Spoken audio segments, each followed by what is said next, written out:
I think this is one of the more difficult conversations we have had this year on this show.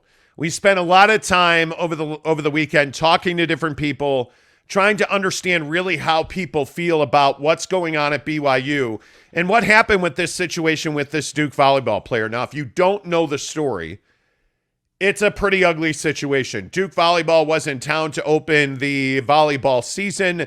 They had 2 matches on Friday, another on Saturday. And Friday night, unfortunately, a fan in the student section started using racial slurs and threatening language and attacking a freshman Duke volleyball player who happens to be the only black player starting on the Duke volleyball team. It went on the entire match.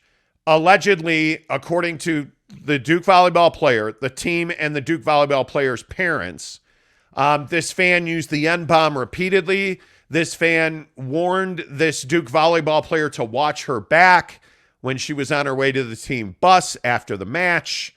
Police had to guard the Duke bench. Like, this was ugly. And Jake, I don't know how you recover from this if you're BYU, because this is no longer perception versus reality.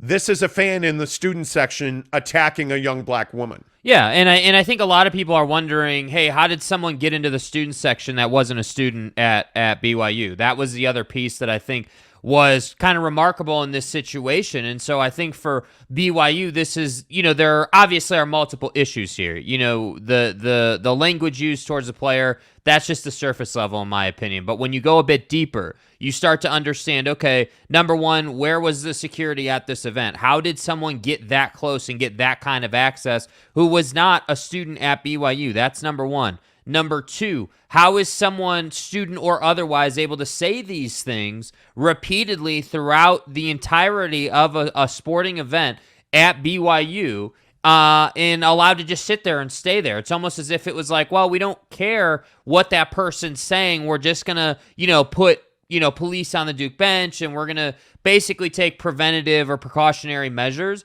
but we're not going to remove this person from the actual event when that first N-bomb was dropped, which is, in my opinion, what the response should have been.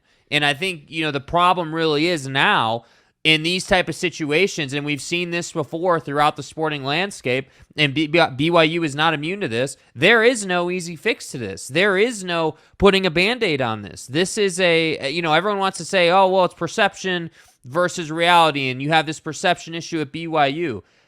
Whether that's true or not doesn't really matter. I think the perception, just frankly, is the reality. People think that BYU has a problem with race now. People think that, hey, BYU is not really doing much about this. That is your problem right now, and I don't know, and this is kind of the conversation in my opinion. What can BYU do to fix this? Because I don't think statements and Tom Holmoe speaking at an event and, just these sort of surface level steps are nearly enough to fix the problem. Well, and I think your point there about why didn't anybody do anything, that's the biggest question that I have. I mean, we know hundreds of people at BYU. We know hundreds of people that went to BYU. Yeah.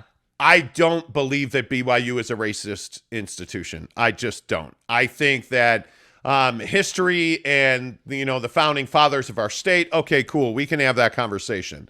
2022, BYU, I do not believe is a racist institution. I just don't. I have too many people that I know there. I interact with too many people there. And I don't believe that this, situation, this event, I don't believe that this describes the ideology of the people that run BYU. I want to play this sound from Tom Holmoe because I think it is incredibly important. I want to play it in 2 different bites because I think both of these are equally important. And when you listen to these words, listen specifically. Take this time. Listen specifically to the way that Tom Holmoe phrases things when he talked to the crowd at BYU on Saturday night. I'm the athletic director, and I'm accountable for what happens in all our athletic events. And with that in mind, the process to get better and to heal has already begun, as you can see, and you'll see a little bit more often. I want you to know that This morning, I visited with the young athlete on Duke's team and her coach. If you would have met her, you would have loved her. But you don't know her, and so you don't feel that way. As children of God, we are responsible. It's our mission to love one another and treat everybody with respect.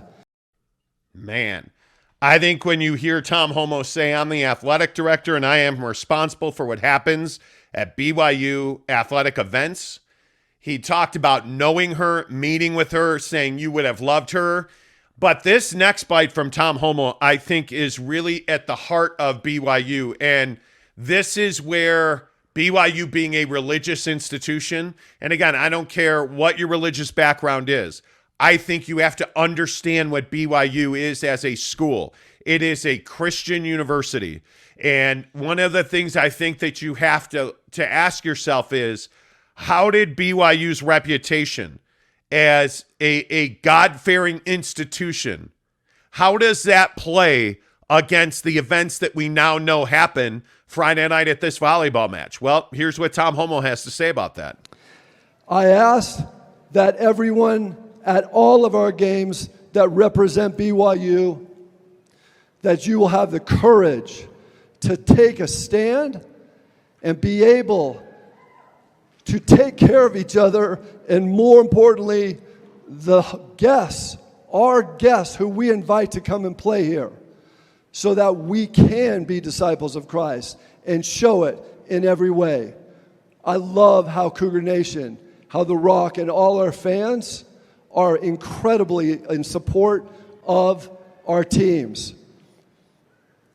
Cheer them on as loud as you can, but do not cross the line where you would hurt or harm anyone in any way. Love you, Cougs. Thanks. Man, so good. Tom Homo, the athletic director at BYU. And I guess this is where I ask again, how is it acceptable if you are a BYU student and you're sitting in the student section and you allowed this to go on the entire match? That's the thing that I don't understand, because you and I both know that BYU as a Christian university, as a university that is not, it's not a philosophy to be, a God-fearing person at BYU. It's a way of life at BYU. So when we talk about, does this square up with what BYU is as an institution? Is BYU racist?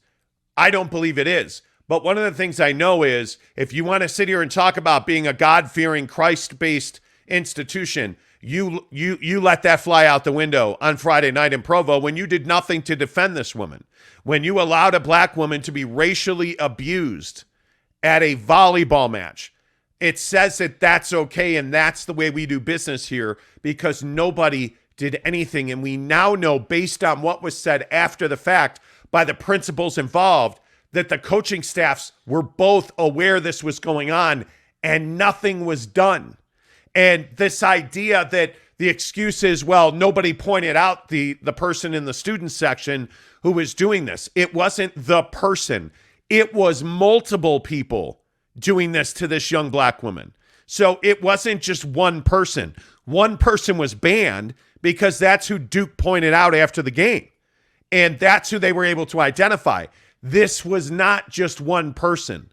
This is not okay. And I think that's the part that I really struggle with, Jake, is if you want to sit here and tell us you're not a racial, or don't have a race problem, or you're not a racist institution, I don't see how all of these people let this happen. Yeah, and I think that the statement from Tom Homo, while it was good and it was clean and it was polished, I think lacked one crucial word, which is racism. You didn't utter the word, hey, racism occurred in our facility, Friday night.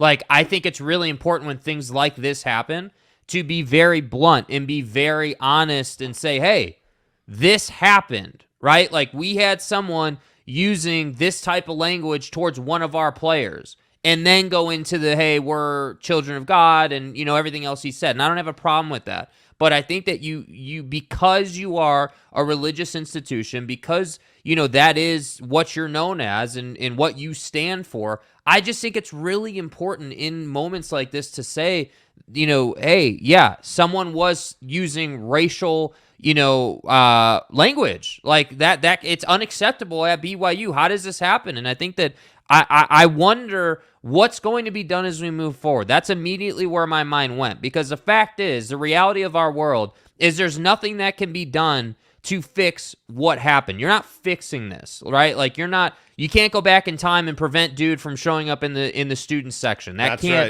can't happen. You don't have that option as an institution. So to me, my question just simply is, moving forward, A, how is this prevented?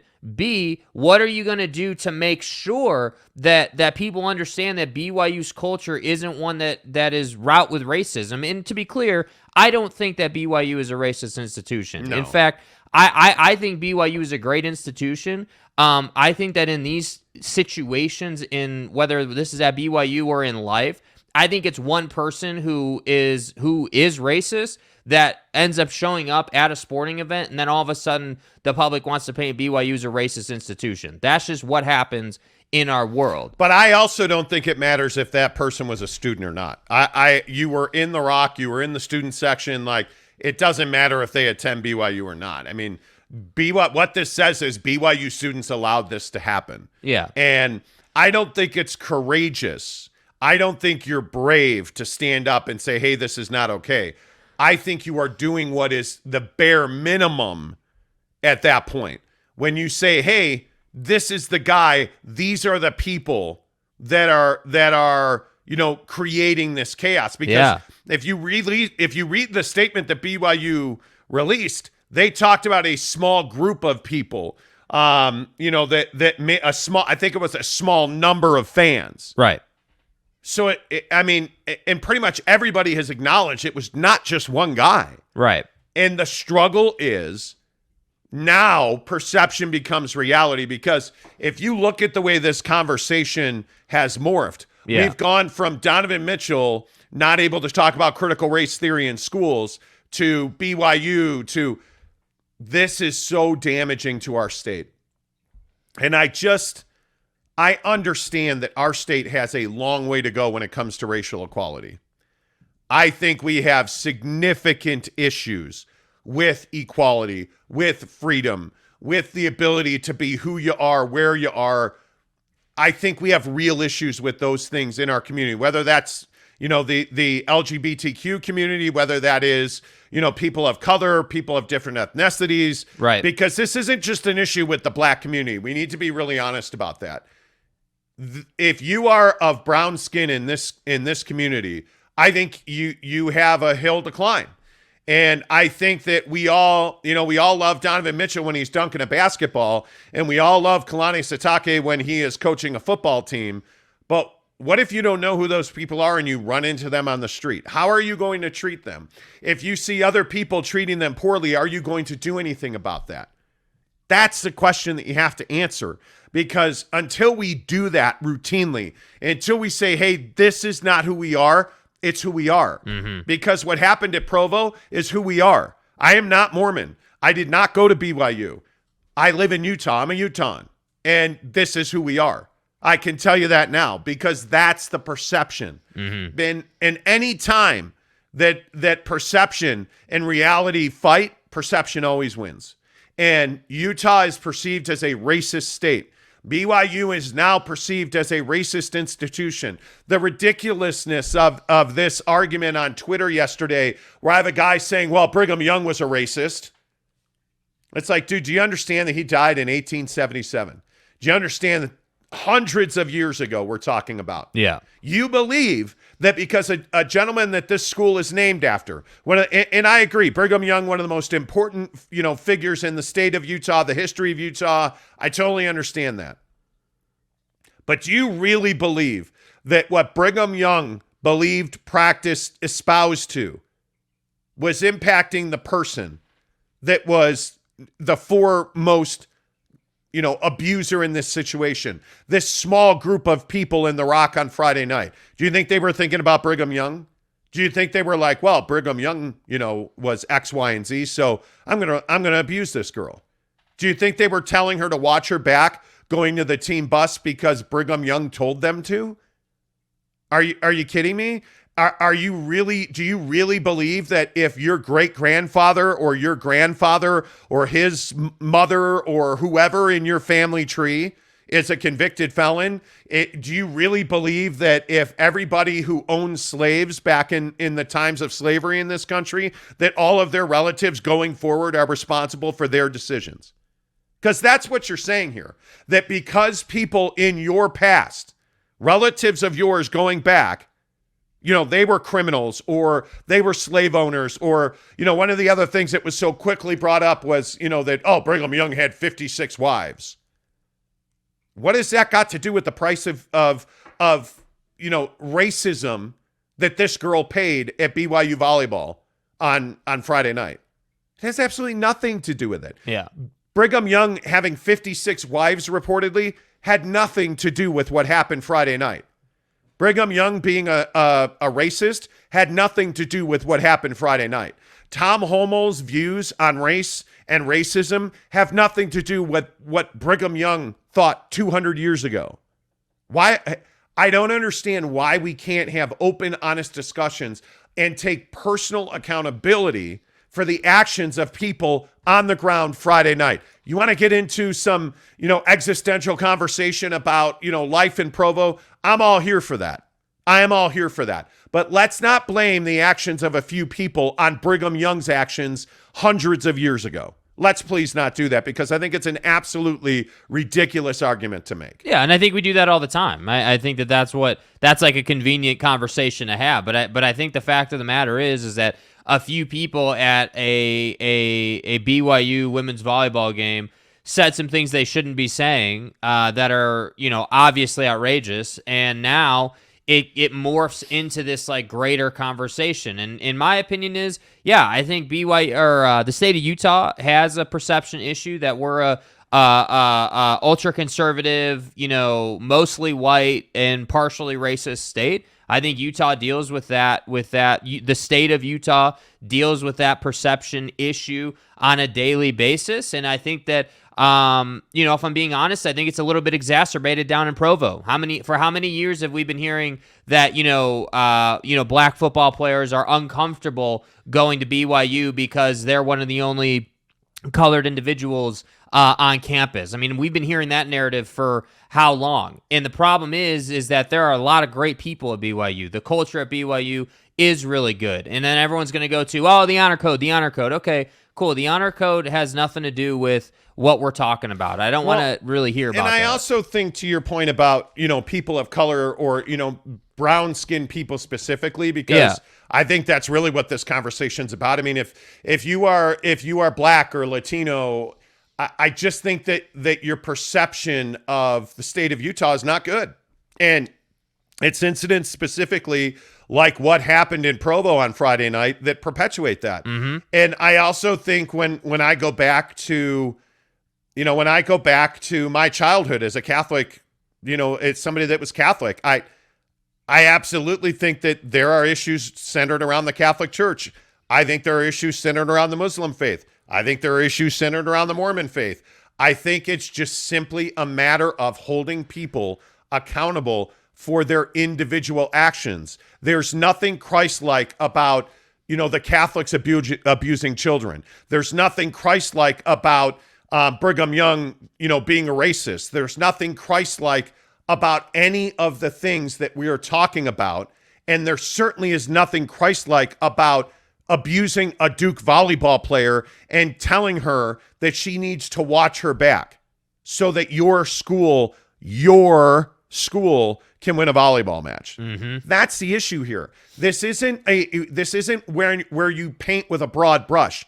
You need to understand that individual accountability is what is lacking here. It is not institutionalized racism in Provo, because I just don't believe that's the case. I would say that I have covered Tom Holmoe long enough to know. I have covered Kalani Sitake long enough to know. I have covered Kyle Whittingham long enough to know that just because you're Mormon doesn't mean you espouse the same teachings and activities that Brigham Young did, that Joseph Smith did, right? That the founding fathers of of any state did. Because are you telling me that anybody that lives in Mississippi believes what the founding fathers of Mississippi believed? Come on now. Like, I that's the thing I struggle with. I am almost hesitant to get into the comments, and I have purposely not read the comments this morning because I am almost certain that the ridiculousness of these conversations always comes out. Mm-hmm. Always comes out. Yeah, somehow these conversations are a breeding ground for the ridiculous take, and I think that it's just not. It is disappointing is probably strong, but I just hope that someday we can have this conversation and get comments about like, yeah, what is like actual productive comments, like, okay, so this happened on Friday. Obviously, this is a huge issue, like institution defining issue. What is BYU going to do about it moving forward? That's a conversation we can have. Hey, why is it that this person was allowed to stay the entire game? Why didn't BYU do anything about that? That's a conversation we can have. Well, I also think the question has to be asked of everybody that was there. Yes. Not just the student section. Why did you put cops on the end of the bench but take no action to discern why you were putting cops on the end of the bench? Yes, and because this girl was being abused. Yeah. Yeah, I mean, why did you not stop the match? Yeah, if you knew that she was being abused, you clearly knew who was saying it, and you could have done something about it. And I don't know that I agree they clearly knew who was saying it. They knew there was an issue of racial abuse and bigotry and violent threats against this girl coming from the BYU student section. You needed to stop the match, and you needed to weed out the people who were doing that. This brings me back to Coach K, where Coach K got on a public microphone at Cameron and said, this is not who we are, right? That's what BYU needed to do. And again, I think with all due respect to Tom Holmoe, and that was in a really impassioned speech that he gave on Saturday, Duke didn't want to play there on Saturday and wound up changing venues. That it's great in as a beginning step that Tom Holmoe came out on Saturday and said, hey, this is not who we are. This is not good enough. Okay, I'm totally down with that. But the fact of the matter is there's a systemic problem, and that problem is not racism. That problem is your action when racism is brought to you. Yes. That's the systemic problem. Yes. Are you willing to stop a volleyball match and say, hey, we're not going to have another point played until the people that were in the student section racially abusing this girl are weeded out and removed? And furthermore, are we going to at some point make this criminal behavior?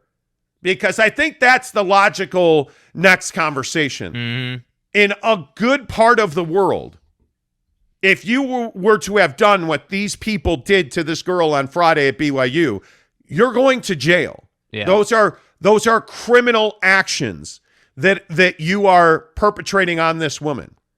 Here, it's just, well, you can't come back to BYU volleyball.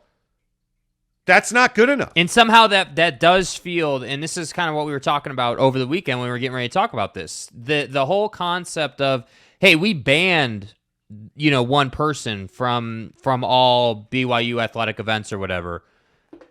While that used to be cool, that used to be good enough like a decade ago, that's not good enough anymore. Like that, like it just doesn't have much of an impact. So you combine the banning thing with not really doing anything about it in game to the Duke volleyball player coming out and saying, yeah, it absolutely affected me, but I was on a mission to not allow them to feel a win, like not allow them to feel like, oh yeah, we got to her, she's out of the game, but she's not playing anymore. But Jake, also think about what was the cop sitting on the end of the bench thinking? And that's why this is why I have trouble with this, and I'm not trying to pick a fight with this, but I really have trouble with the idea that they didn't at least know, like, the section of within the student section where this was coming from. I really struggle with that. You can't tell me if the cops or security or administration hadn't gone over there and said, okay, I need point these people out. I have to believe that en masse people would have pointed the people out. Yeah, and so that's why I have to think so. And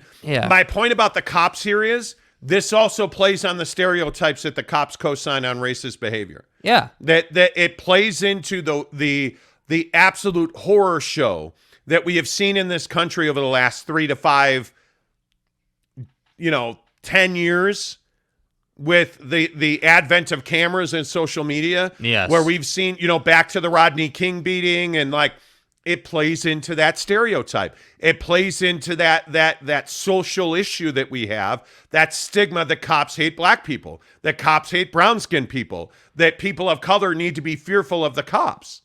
Because here you have a black woman playing volleyball in Provo on Friday night, and I don't care if it was at an apartment complex in a sand pit or on the court in Provo at BYU.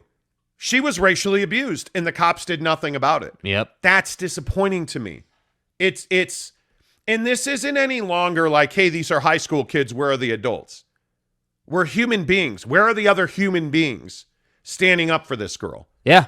I don't know. And frankly, I look at Duke a little bit as well. Why did Duke continue to play this match? Why did you continue to participate in this match without demanding that those people be removed from the student section? Yeah. I don't understand that. We have to get to a point. I'm so tired of the inequality in this country. I'm tired of it. I'm frustrated by it. And I do get fired up over this because I don't care if you're black or Latino or Asian or Danish. I don't care. Like, this is what I say about, like, why do you care if somebody is gay? Why do you care if somebody is trans? Why do you care if two gay people want to get married? Why does it bother you so much that two gay people hold hands in public? Yeah. Why do you care what women do with their bodies? It's not your body. It's not your wife. It's not your child. Why is it okay in our community and in our society that this goes on day after day? Why do we have to have a Black Lives Matter versus All Lives Matter conversation? And why on this show did we have to spend an entire episode several years ago fighting for the right to say that Black Lives Matter? Yeah. Why do you care what I just... Yeah, I think it's don't get it. I think that the conversation around, why was this allowed to go on, and from both sides, and really because really, when we get down to it, when we're having this conversation from a humanity point of view, not from like, BYU or Duke or the cops, like just humanity, every person in that building that night is responsible on some level. I mean, if you're sitting next to someone who's saying that type of thing, I don't know that it's correct to say, hey, it's your personal responsibility to stop them. But what I do think it is correct is it's your responsibility to get security or to get police or to get like an enforcement body at the event to come and remove that person. I do think that is a responsibility we have to each other. Like, I think this conversation comes down to being a good human. That's what I think this comes down to. It's not, well, whether you believe in God or whether you're gay or straight or whether you're white, Polynesian, or black. Like, it doesn't, none of that stuff matters. What it is about is she got racially abused and nobody did anything about it for the millionth time in this country, going back hundreds of years. I mean, when do we get to a point where black athletes, or really any athlete that's not a white male, has to worry about things being said to them? Because I got news for you. White females, this happens to them too, all the time. All the time. And that's why I say, like, at some point, it comes down to humanity and being better as people and doing something about these issues, which it brings me back to my original point. What is BYU going to do about this moving forward? What's the initiative going to be? What is the proactive step that's going to be taken? And furthermore, I'd ask that question of Duke as well. Obviously Duke was on the road here, but I think your point of why did Duke continue to play this game is well taken. I think that's a fair question to ask. Jake, it is a match. It is not a game. Well, whatever, man. I'm not a volleyball expert, but I'm an expert in knowing that something has to be done about this, man. And I'm tired of having to have these conversations. It's just tough. And the first tweet I get on this is from Beards and Beers. Mm-hmm. The statement I read, the individual wasn't a student at the Y, so where's the tie-in? What do you mean? So the fact that this person wasn't a student but was in the student section, that's a problem. B, the tie-in is he was in the student section, the one person that was banned, and nobody around him did anything about it. In fact, there was a group of people in the student section that was partaking in the racial abuse of this girl from Duke. That's your tie-in. He also says, how would a single student be allowed to make anyone think to generalize the entire university as racist? Because nobody did anything to stop it. Nobody did anything to stop it. And when you see these generational beliefs that people bring up, it's an easy tie-in when nobody did anything to stop it. Yeah. Nobody. And when you have so many people coming to the defense of the person that was banned, I think it kind of ties in and plays into it. He also says, sounds like an ignorant generalization. Is the U of U racist because of Morgan Scally? No. Okay, well, if I have to explain but this is what we do. But hold on. This is what we do in our culture. Yes, it is. You don't want to talk about what happened at BYU. You want to go and use some example about what happened at the U with Morgan Scally. I got news for you. That doesn't matter in this conversation. Let that be its own thing. We're talking about Duke versus BYU, and multiple N-bombs were thrown at a black Duke female volleyball player. And why can't you just have that conversation? And then her life was threatened to the point where they had to put law enforcement on the Duke volleyball bench. It's a volleyball match. And we're threatening this young woman's life because of the color of her skin. Like, you think, like, there are people, think about this. Just get this through your head. There are people in our state, and obviously worldwide, obviously this doesn't just apply to Utah, but this is a issue in Provo, Utah right now. This is the conversation where we're having it, right? You have someone who lives in the state of Utah, somewhere, who went to this game, BYU student or otherwise. Obviously the person that got banned wasn't a student, right? You have someone that is willing mentally to show up to a sporting event, a public venue, and start lobbing racial slurs, like yelling racial slurs. At a teenage girl. Like, if you just stopped the conversation there, I would ask you, based on your comment, is that an issue to you? I would ask that question of you. Yeah. I think it's a relevant question to ask when we get responses like that. Yeah, I don't know. Tanner Plummer says, Mount, with all due respect. Mm-hmm. Well, here we go. You don't understand the impact Joseph Smith and Brigham Young still have on a huge impact on the BYU community. BYU and the church basically worship them. What I'm telling you is that your actions define you. So if you truly believe that Brigham Young, who vacillated back and forth, frankly, on slavery and owning slaves, and if you truly believe that Brigham Young owning slaves and being a racist is why this gentleman who was banned and the group he was with felt it was okay to yell racist slurs at a teenage volleyball player from Duke and then threaten her life while she, telling her to watch her back as she went back to the team bus. If you truly believe that Brigham Young and Joseph Smith would be doing that same thing and would be okay with it, I think that you're crazy.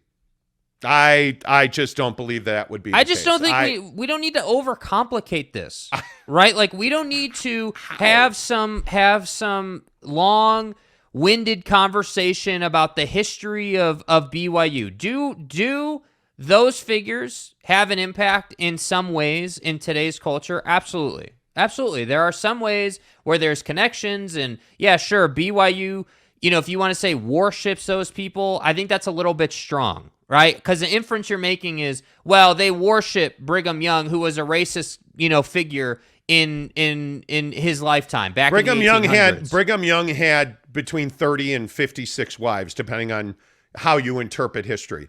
Why then does not every man in the Mormon church have 30 to 56 wives? Well, because polygamy is we now understand, and the LDS community understands, that polygamy is not the way to go about living your life. Are there polygamists still around? Yeah, sure. But is your garden variety LDS man married to multiple women? He is not. He is not. People evolve. Beliefs evolve, right? Like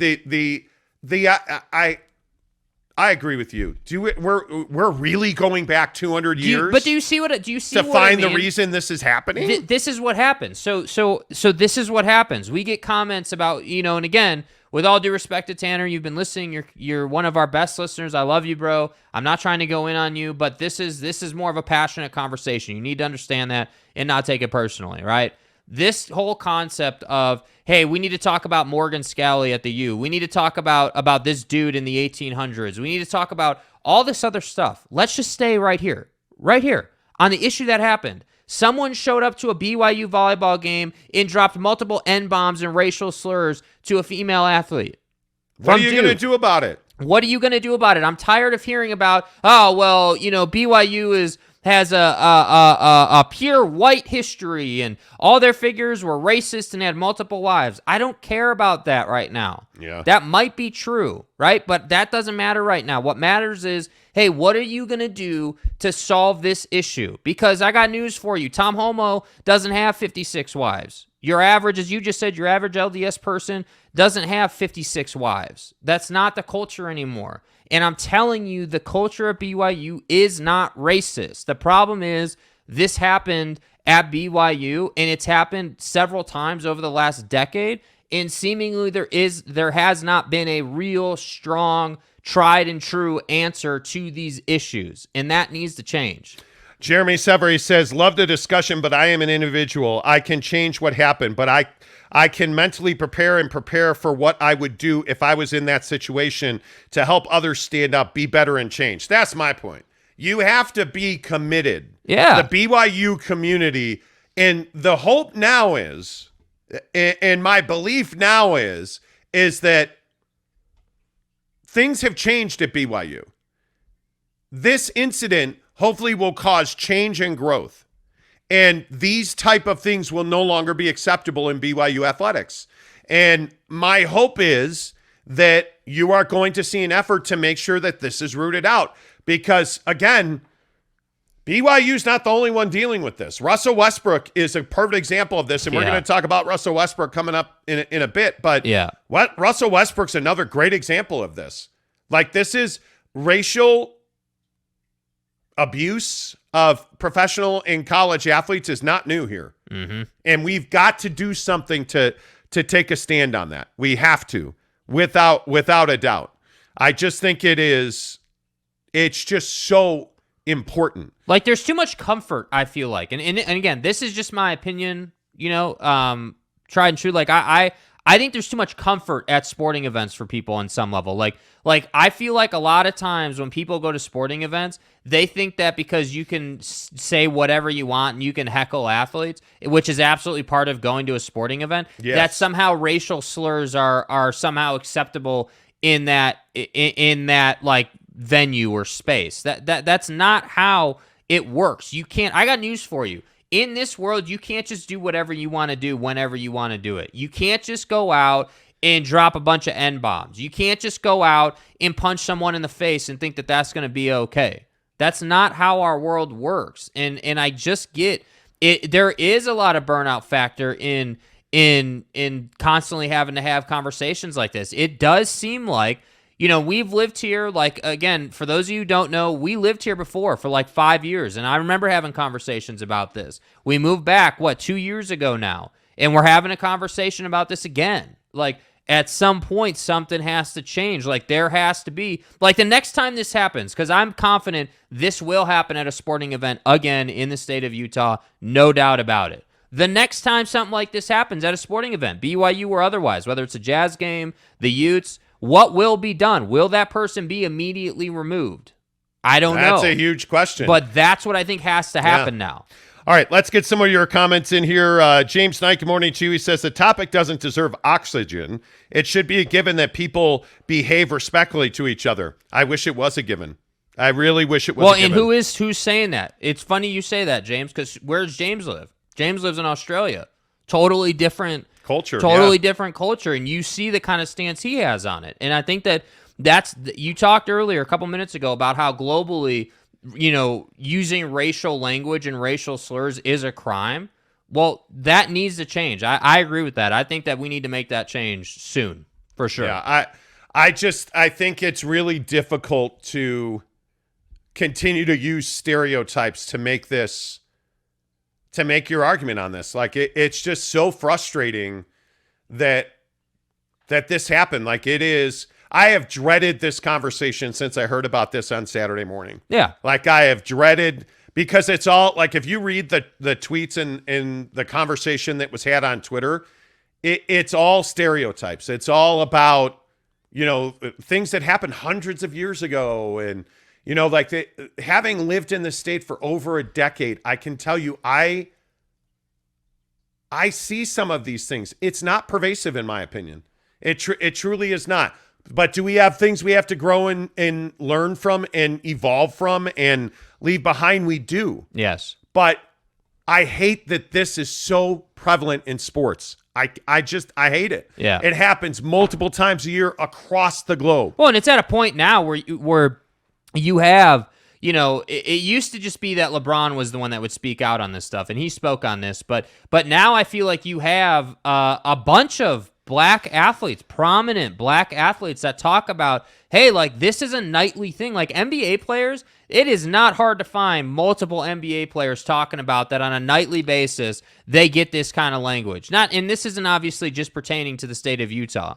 But I just think, culturally speaking, I think people are too comfortable when they go to NBA games or when they go to really sporting events in general. Like, it's amazing to me that you think you can just start dropping N-bombs on athletes because you're at a sporting event. Amazing. Like how does that even go through your mind? And that's what I hope people understand about this conversation, that understand what it takes to do this. Understand that this person is I mean, again, I'm just guessing, but you must not be right in the head on some level to say this type of stuff. You're either not right in the head or you are just truly through and through a racist individual. And either way, we've got a problem. In BYU, and I would hope institutions in the big picture just get way more aggressive about handling this when it happens, because there is no preventing it. We need to understand it. There's no preventing someone showing up and saying this stuff, but there is aggressively reacting to it, and that's what I think needs to change immediately. Yep, let's see. PLL Superfan Forever says, are you saying every time someone says something racist at a sporting event that the sporting event should be stopped? It never will be after each time it happens at even teams should stop. Well, what I would say is that in a college environment, especially with an event, the scope of a volleyball tournament, it's much smaller than an NBA game. You should stop that game.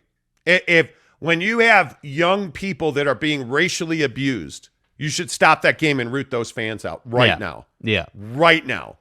You should absolutely do that. At NBA arenas, you should, and just about every arena has a text line where you can text in your seat and your section in your seat and identify people who are behaving badly. Yeah. And you should absolutely do that. I don't think it's realistic to stop an NFL game. I don't think it's realistic to stop a soccer match or a baseball game. It's realistic to turn those people in that are yelling that stuff, because it cannot be allowed. Tom Basilius says the out of state from these two today is showing. Okay, that's cool. Michael Sutton says the person's actions had nothing to do with the LDS Church. People are their own agents and make their own decisions. That's what I'm saying. I agree with that 100%. And this idea that we bring up Brigham Young and Joseph Smith and polygamy and you know what? I don't want to skip over that comment from Tom. The out of state is showing. I think that the fact that we're from out of state actually gives us more clarity on this issue, because I don't give a damn what the LDS Church teaches. I don't care. What I care about is someone showing up to a sporting event and saying this stuff. It's inexcusable, whether you believe that the sky is yellow or you believe in the Latter-day Saints faith. It doesn't matter. You showed up and you said this stuff. Yeah. So I don't want to hear about, well, they're from out of state, so they don't get it. The fact is what you don't get is there's no excuse for dropping N-bombs on athletes. That's what I mean. We can't get distracted with, well, you're out of state, or Joseph Smith, or Brigham Young from 200 years ago. Let's not get distracted. Let's stay on point with this. Yeah, I agree. Tanner says, what? No, Brigham Young did not flip on racism topic. Okay. All I can say is I spent hours last night researching his ideology. He absolutely flip-flop back and forth. Go read. It's not hard. I was reading on an LDS.org site last night about it. It's not hard. It's in from the New York Times to LDS teachings to go read the history of Brigham Young. He absolutely went back and forth on owning slaves. And I don't think that has anything. Never mind. Why am I arguing about What does that have to do with how BYU handled this issue? Yeah, I don't know. M. Morris says there has to be video of this. Has to be. Has to be. Has to be. Larry Pigram says, I was 15 and played basketball for the ward. Because I wasn't a member, I was kicked off the team. Let's exclude teenagers from playing sports on our properties. They are not great community helpers. Yeah. Yeah. The point being what? Yeah. The church is such a controversial topic in this world. And this is not a Utah thing. This is the entire world. Yeah. Faith, churches, religious institutions. This is why I don't believe in organized religion. I just don't. I believe in spirituality. I believe in believing what you believe. But I just think when you have religions as large as the Catholic Church, as large as the LDS Church, as large as all these institutions are, it's very difficult. It's a very difficult existence. And the controversies are many. I go back to the guy who said, I love the conversation, but I'm an individual and I can govern myself. I think that's exactly right. We should be individually accountable. And I talk about this all the time. Whether you are trying to open a business, you're trying to develop a skill, you're trying to lose weight, you have to be individually accountable. Yeah. And if you're somebody that's trying to root out racism, you have to be individually accountable. No doubt. Kurt Myers, good morning to you, friend. He says, no matter where this happened in America, it's not right. It's an assault and should have arrested and charged all involved. I really wish that's where we were in this society. Yeah, I do. In our country, we are not there. We are not there. Dax Johnson, good morning, Dax. He says, it's on the guy that yelled those slurs and the people around him you heard who did nothing. It's embarrassing that no one stood up and stopped it. Amen. Agreed. Absolutely 100%, right, Dax. 1,000% agree, Absolutely dude. right. No doubt about it. Let's see. There's a big conversation going on. Tom Basilius says, polygamy changed so racism can too. Hey, polygamy is alive and well and the FLDS exists. My point is, racism is very interesting compared to polygamy in that, yes, is there a certain number of or a certain populace of polygamists in Utah? Yes, there is. When we lived in Sandy, they were down the street from our house. There was a polygamous compound down the street from our house. Absolutely, that's in the community. Is there racism? Is there racists that live in the community? Absolutely. I don't know them. They don't put flags out in front of their house. Most do not. Put flags out in front of their house saying, hey, I hate black people. I hate Muslims. Hey, I hate Mexicans. I hate like that. That's not how racism works in this country, unfortunately, right? Because that would be so much easier on everybody. But is there a small sect of our community that is racist? Yes. Is it pervasive and is it most people? No, it's not. Is there a small sect in our community that practice polygamy? Yes, there are. Thank you. I watch reality TV. I know how that works, right? Like there is a small group in our community that live by those values. Is it pervasive? Is it most people? It certainly is not. I do not believe that most people on campus or in this state are racist. Yeah. Do we have a problem with race on campus? Clearly.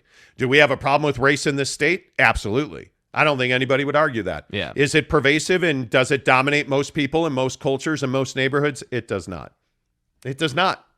And I think that we are no different when it comes to racism in Utah than there are across most states. Then most states are battling the same way we are, right? We have the same issues politically. We have the same societal issues. Utah's not unique in those ways. Yeah. It's not. Unfortunately, it's not. Josh Levern says, wasn't Don getting treated poorly with his involvement in the community with public school education? He was. Yes. He was. Yes, he was. Tom Basile says, it's a kind part of stripe of LDS to be a bit racist. Yeah.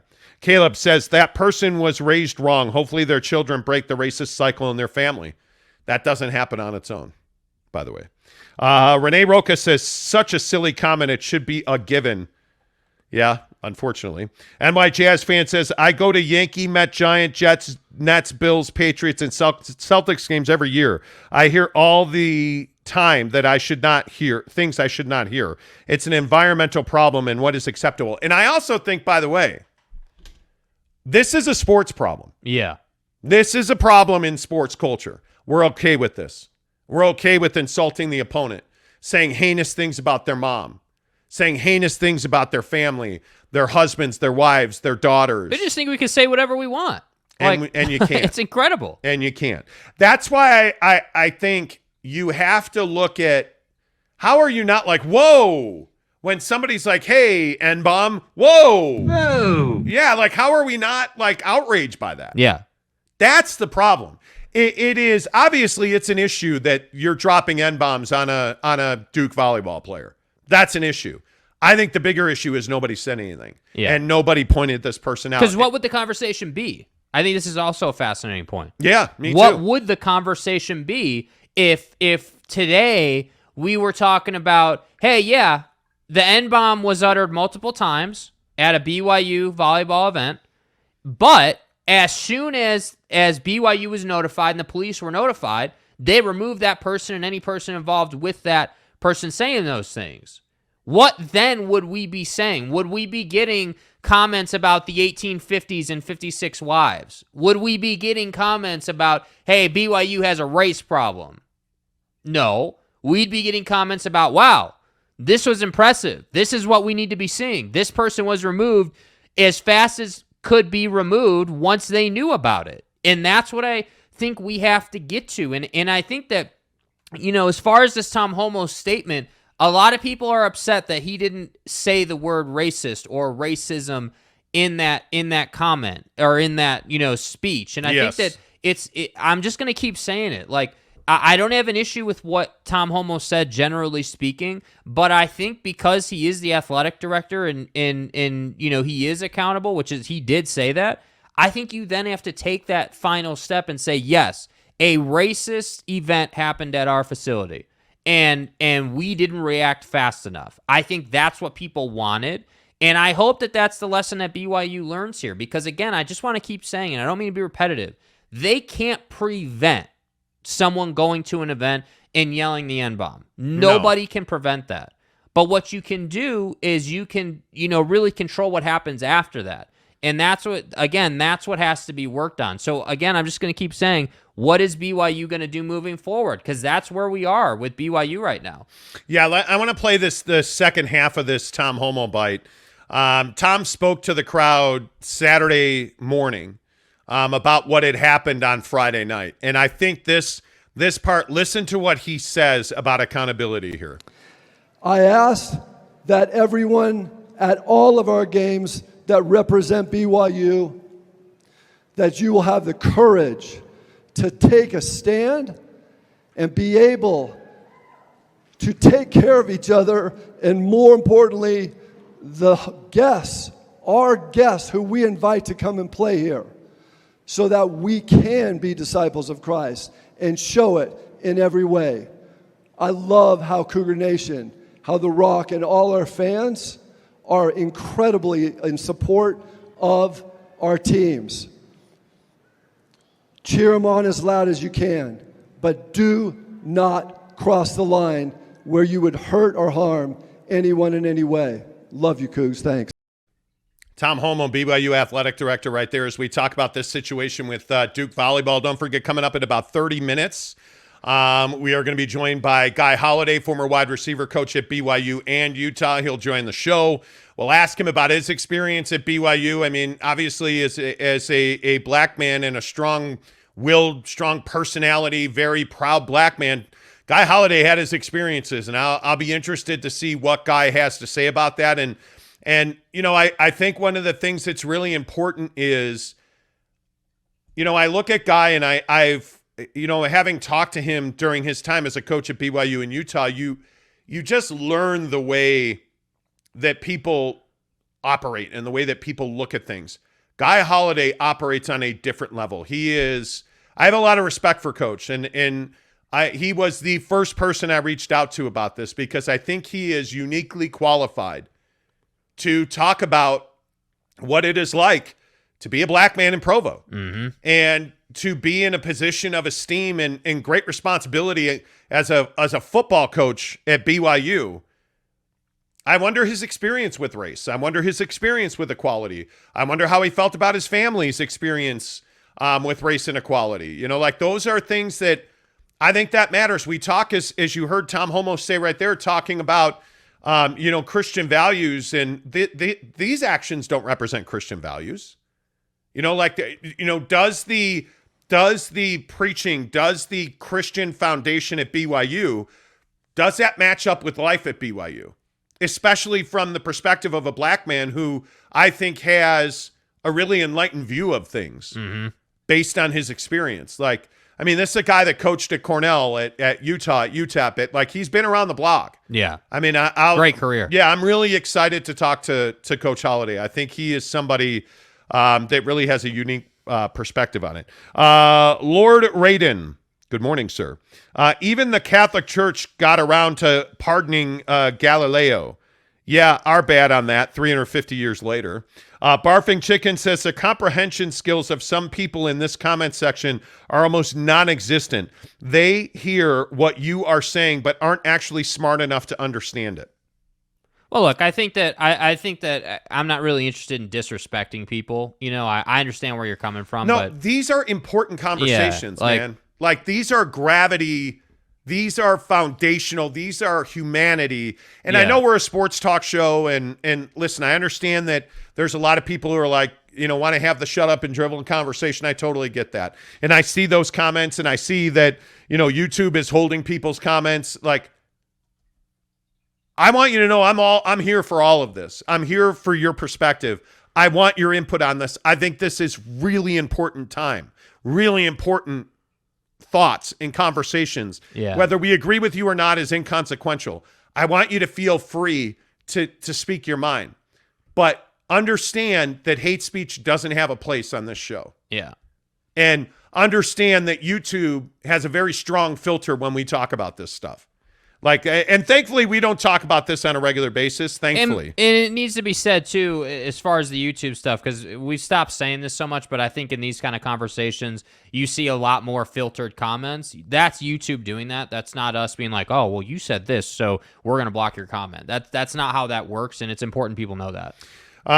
Tony Altimore says, the Monty Show, 100% right. This is a great discussion. I hope that it helps some BYU and all fans, but BYU especially, have some serious thoughts that can lead to positive change and inclusion. And at the end of the day, that's what this has to be about. Because I think when you listen to Tom Homo, or I'm sure, you know, Kalani's going to talk about this at some point, like, inclusion has to be at the forefront of the way that BYU operates. Because if you are excluding people, if you are using bias based on, you know, any of the protected classes, yes, to discriminate against people, to keep people away or push people away from BYU, that's a real problem. That is, BYU has an easy path to the Stone Age. Like, BYU has an easy path to real badlands, damaging the brand, damaging humans. BYU has a really difficult path to the promised land, to treating all equal, to treating all with respect, to treating all regardless of, any of your, whether you are black, whether you are gay, whether you are trans, whether you are disabled. Mm-hmm. BYU has a very difficult path to equality because you have to overcome this incredible mountain of bias and perception just based on issues with the church. There are people who will never say anything nice about anything that happens at BYU just because of 3 letters, LD and S. Yeah. That's the reality of it, right? Whether you are an atheist, whether you are a Mormon, it doesn't matter.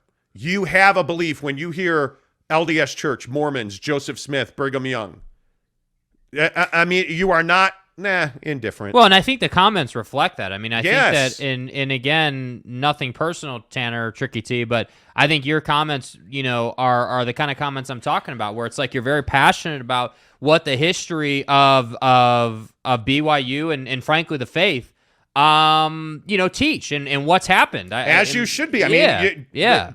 And I don't think it's any secret. I think Tanner's talked about this on our show, but like Tanner's served a mission. Tanner, Yes. Yeah, I mean, He has the perspective. yeah, that's why I think your comments are so important. Whether I agree or not is inconsequential. It doesn't matter. That's right, T. Yeah. I mean, it just doesn't matter. Look at you, Mr. Soprano Drop. Look at you. I appreciate that. James Knight says, at professional sporting events in Australia, it is aggressively promoted on the scoreboards relating to any form of poor social behavior being called out by texting seat descriptions. Absolutely. Yeah. That's how it should and be. I think it's a brilliant system, because what are you doing there? You're keeping the person who is texting you safe, and then you're able to address the issue as well. And that's why I think it's brilliant. Like I don't think we should overlook that, but I also think the brilliance of that is also why BYU is being criticized so heavily here. Yeah. And why that this is such an issue. Because again, I just have to believe, if this event had happened and BYU had removed this guy and his people as quickly as possible, and it was made very clear that BYU is aggressive with it, we'd be having a totally different conversation. Tom Homo's speech would have still existed, but would have looked completely different. So I wonder how people like Jaron Hall feel about this. I wonder how Kalani feels about this. I wonder what we will hear in the coming days from the prominent names in the football program. Because frankly, whether you like it or not, the football program is the cash cow of the university, which inherently brings responsibility to speak on these things. So I'll be curious to see what people have to say, because there's no way that if you're Kalani, you're not speaking on this. Yeah, and I think when you look at the events that happened this weekend, and you look at this situation in Bend, Oregon with that shooting, the Washington Commander running back that was shot, this brutal shooting in Phoenix, the lack of communication and understanding that went on at BYU and Bend, Oregon, and you look at the reasons that we are segregated as a population. A lot of this runs true in this conversation. Violence begets violence. When you are standing at a BYU volleyball match, screaming racist taunts and threatening the life of a young black woman because she's a young black woman, it's not that far of a stretch that, to get to the violence and the anger and the everything I feel like that bubbles under the surface in our country. Yeah. And I think that's why, I think a lot of people's point here, we have to be so steadfast against this kind of behavior. Yeah. We have to teach our kids to do better. We have to have, one of the things that really stands out to me is these are hard conversations at home. Yeah. They're hard conversations. When we have a 4th of July parade shooting in Highland Park, Illinois, you got to sit your kids down and watch TV with them. Well, think about the story you told, maybe it was a week or two ago, about, when the kids were doing that, doing what kids do in a back alley to your garage, and you went and talked to the mom, and the mom was just stressed out and losing her stuff and was just done with life. I mean, that the mom was at that point, and that was like, hey, you threw some fruit against a garage door. Imagine what happens when you go to someone's parents' house and say, hey, your kid said X, Y, and Z, and your was kid removed. is banned from athletics at BYU. I mean, could you even, like, I struggle to comprehend what that would feel like. Yeah, I don't know. But you know what? I just think you got to talk to your kids about this stuff. Yeah. When this happens in Charlottesville, Virginia, or Provo, Utah, you know, when these big foundational issues happen, you know, like, family home evening in the LDS community, I would love it if these conversations happen. It's probably not going to, right? I think we all know it's not going to. But if we brought these conversations up and had open, honest discussions about, hey, son, hey, daughter, you know, like, look, Kinsley, you can't accept this. You know, like, you can't accept this. You cannot allow you can't be friends with somebody, sweetheart, if they're yelling N-bombs at other kids. Yeah. If they're racist, you can't be around them because that's not how we treat people. Yeah. That's the conversation that needs to happen in homes across this country when Charlottesville or BYU volleyball versus Duke happens. But unfortunately, there are too many households that don't want to have that conversation. Yeah, I don't know how you change I agree with that. I think we're scared to talk to our kids about this stuff. And again, listen, I know these are big, heavy conversations. And again, thankfully, usually on most days we're talking Knicks and Jazz, and you know, we're talking about we're getting ready for Utah and Florida and BYU, and like we're getting ready for like real college football to kick off and real NFL football in 2 weeks. Like, yes, these are big foundational issues, right? This is fucking America. But these are the most important shows we're ever going to do. Yes. You know, our show reaches over 1 million people a month. Like, there's a lot of responsibility that comes in that. And I see everybody saying, hey, let's talk sports. Hey, let's talk Jazz and Knicks. Hey, I totally understand that. And we're going to do that. We're going to do that at 8:30, I promise you. Yes, we are. At 8:30, we are going to transition. We're going to talk Jazz. We're going to talk Knicks and Lakers and all of that. Because when do we pass a chance to tell you we told you so? But anyway, the point is, I think these are really important conversations in our homes tonight. These are really, if you listen to this show and you go home and you talk to your son or daughter about this, that's why we're doing this. Yeah. If you don't have kids and you go home and you talk with your wife tonight instead of watching The Bachelor or whatever show's on. If you go home and talk to your wife or your girlfriend or your mom or your sister or your brother, you know, or if you're, you know, I know we have a lot of teenagers that listen to this show. Hey, if you go to school today and you talk to your classmates about this, that's great. That's what we need. Yeah. We need open, honest discussions about this. Yeah. You know, frankly, that kid going to class is the one that's going to change the culture in this country. Man, if we're being honest, if we're being honest, like that's the truth. It is. All right. Let's see. PLL Superfan Forever says, I don't agree with polygamy or transgender, but you don't say rude things to people that close to live that lifestyle, that chose to live that lifestyle.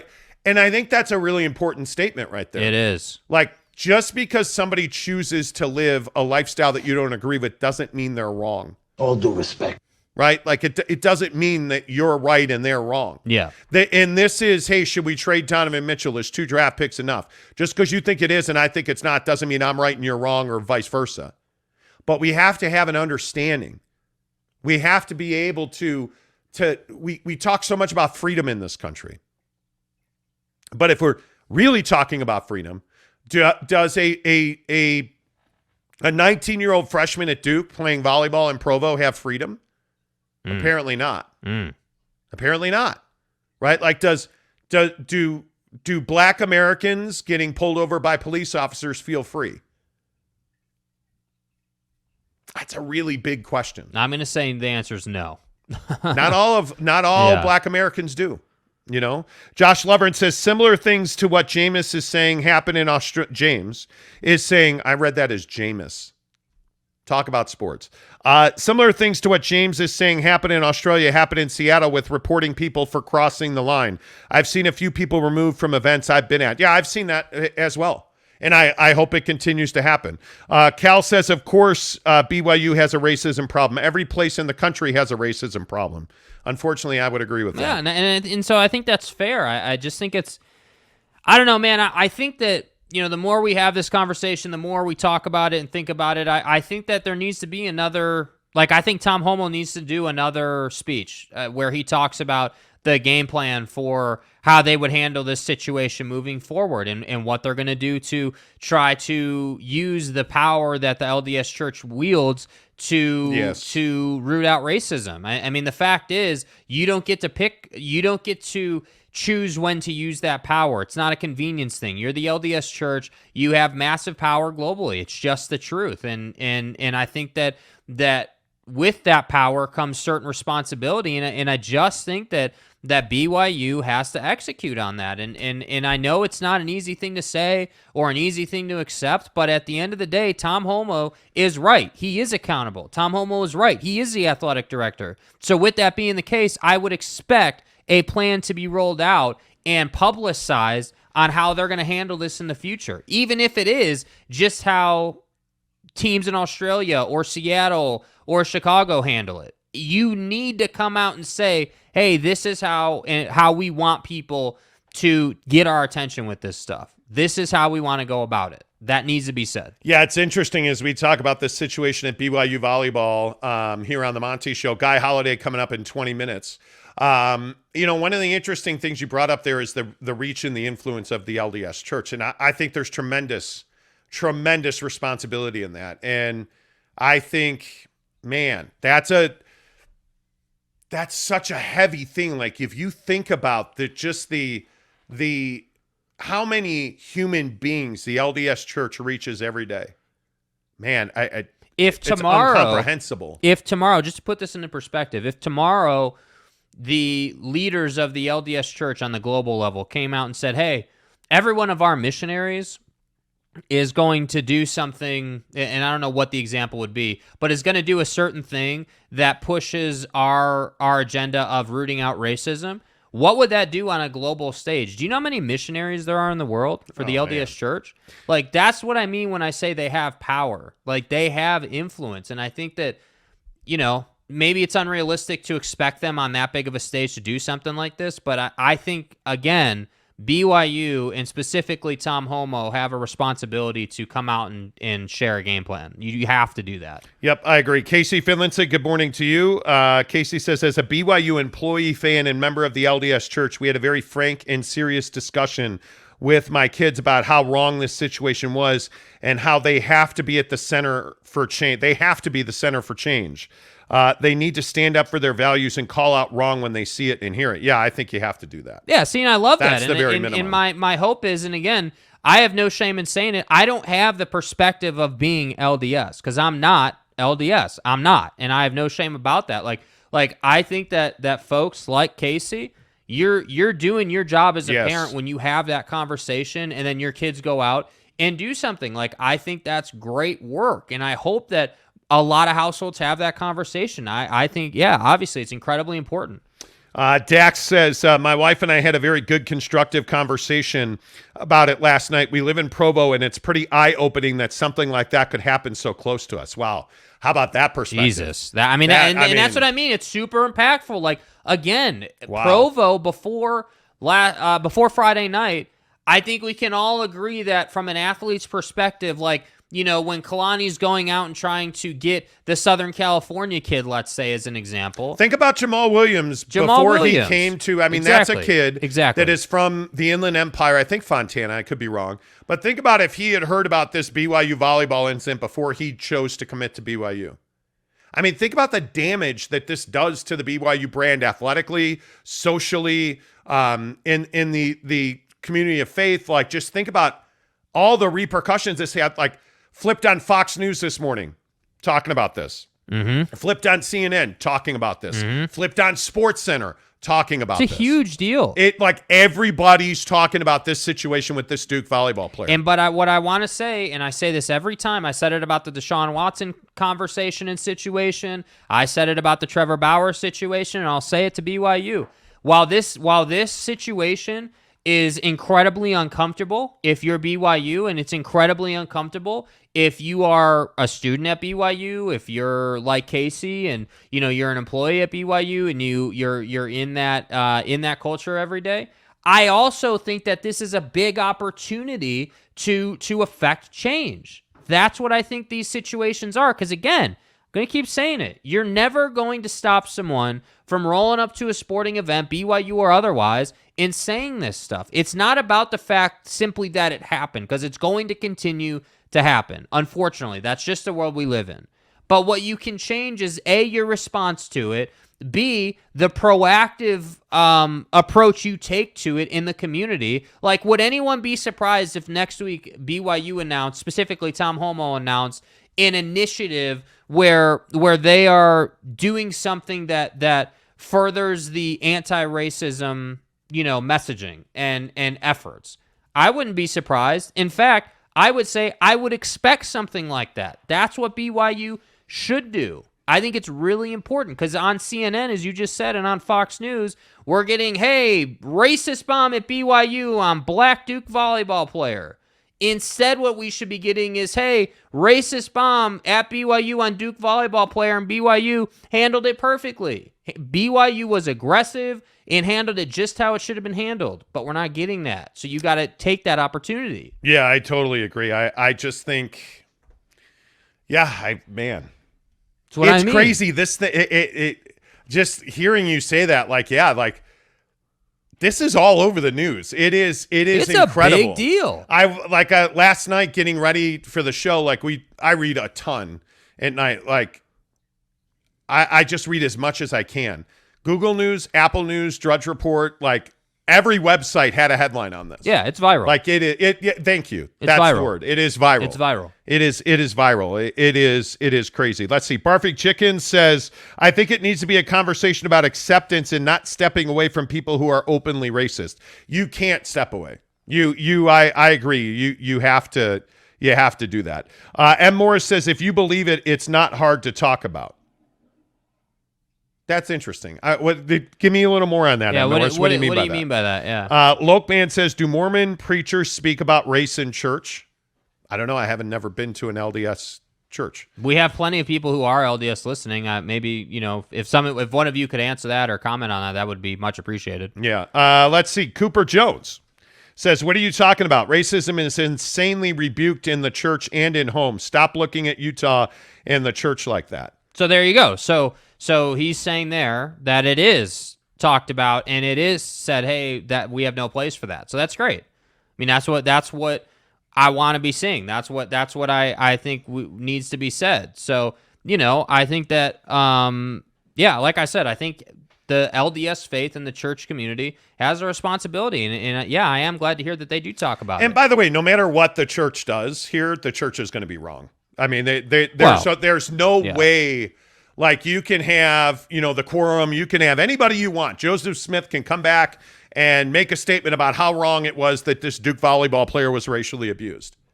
And what are people going to say? Well, I mean, what else would you have the church say? Yeah. It doesn't matter. The LDS church is going to take a beating over this. I mean, it just is. It just is what it is, unfortunately. Brandon Butler says, be the change you want to see in the world. Yes. Absolutely. Dave Heath, I cannot believe in 2022 that we are talking about how the N-word is being thrown around like it's 1940. We need to do better and be better humans. Yeah, dude, I perfectly said. Literally, I that's exactly what I agree with that 100%.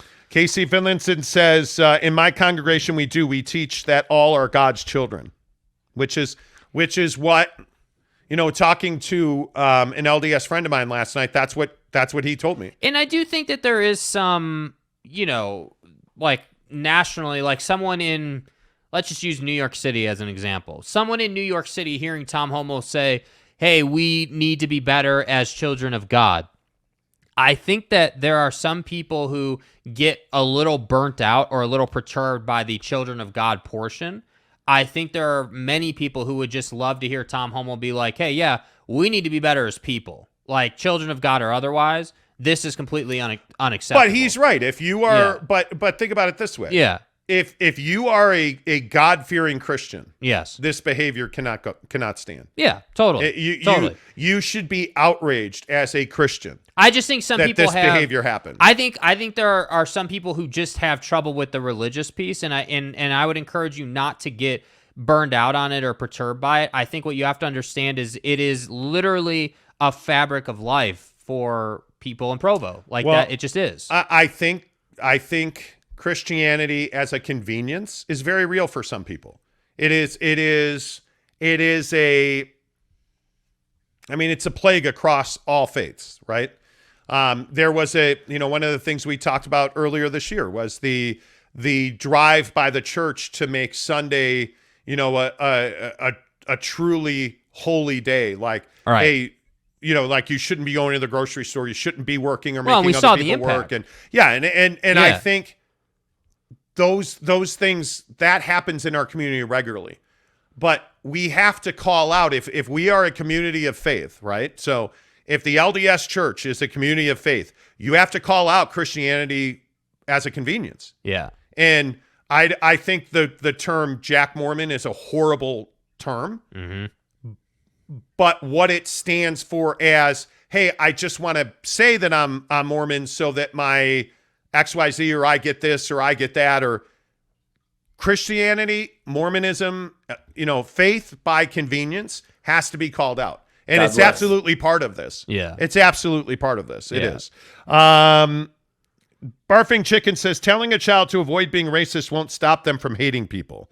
It will just keep them doing racist things unintentionally and discreetly. Yeah, but I don't think anyone. I don't think some of the I think comments that's- they're not telling their kids to avoid it or whatever, just casually. No. I think the conversation is, hey, like, this happened and you need to understand why it's a problem. Jimmy Touchdown gives us $2 so that he can say, BYU equals grifters.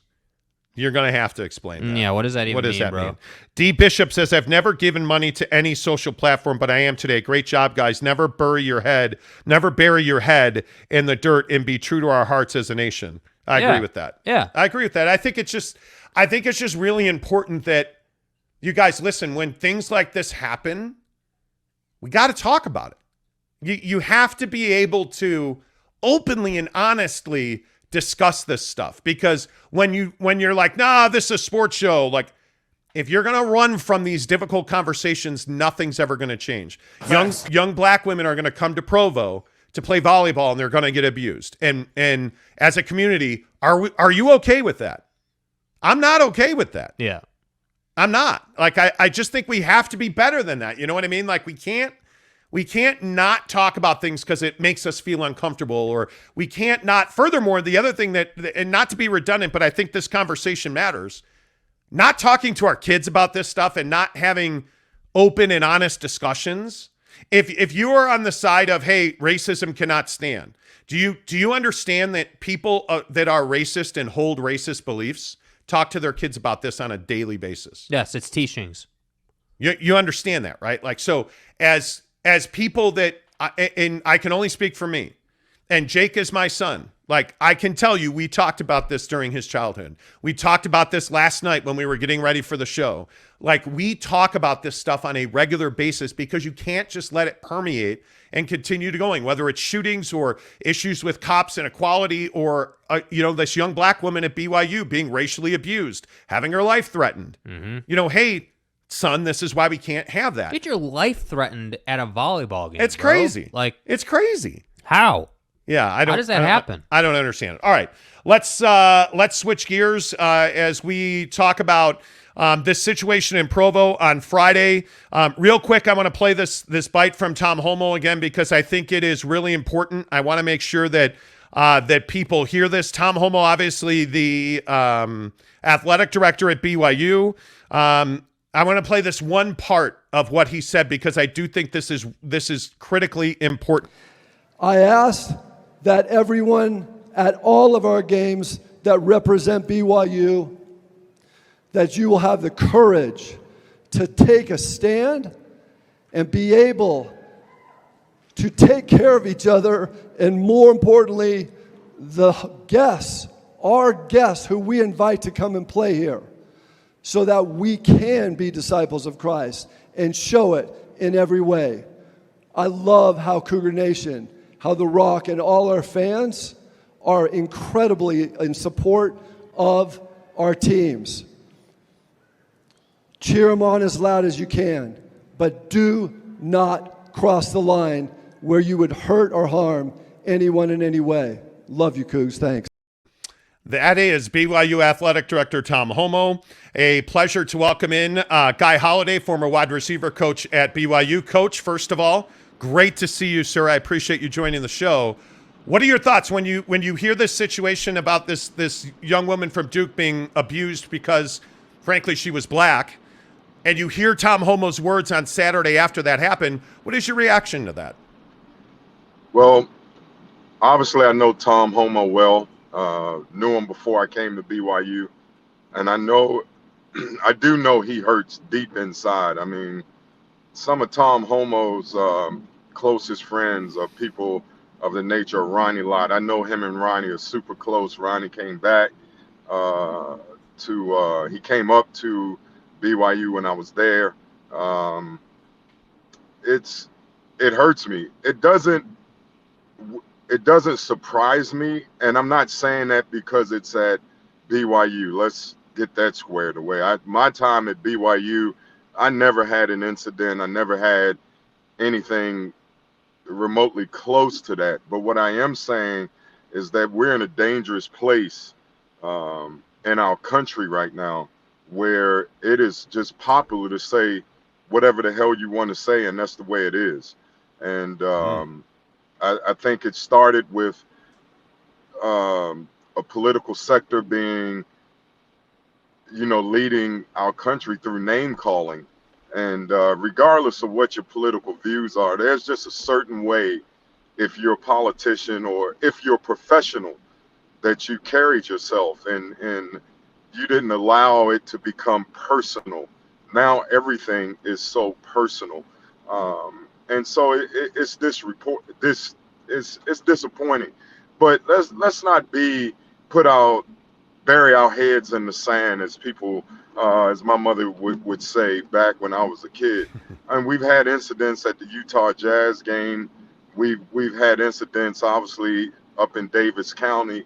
We've had these incidents that are going on, and quite frankly, the thing that is very frightening for me, it used to be the older generation, my generation, where the ignorance was prevalent. Now it's the younger generation, and that's very frightening because you made a valid point. Racism is taught. You don't grow up being a racist. You're taught to be a racist, and that's what's so unfortunate.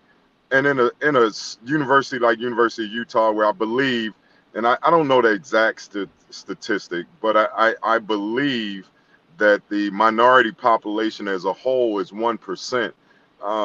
You can easily, in an environment of that nature, find people like you that believe like you.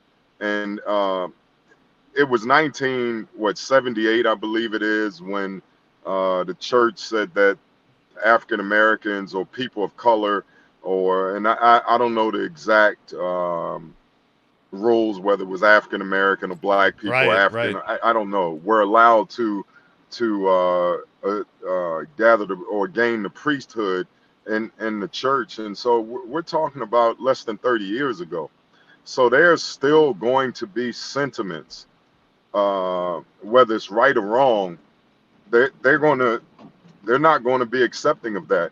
For a young lady to come into an arena, and my times of being the 3 times that word has been said to me, 2 of them have been in athletics. It's unfortunate. One at a rivalry game in the South, and it really caught me off guard going off the field. That was my first. And then another one as an athlete, hearing it, and and I've heard, oh, why didn't they stop play?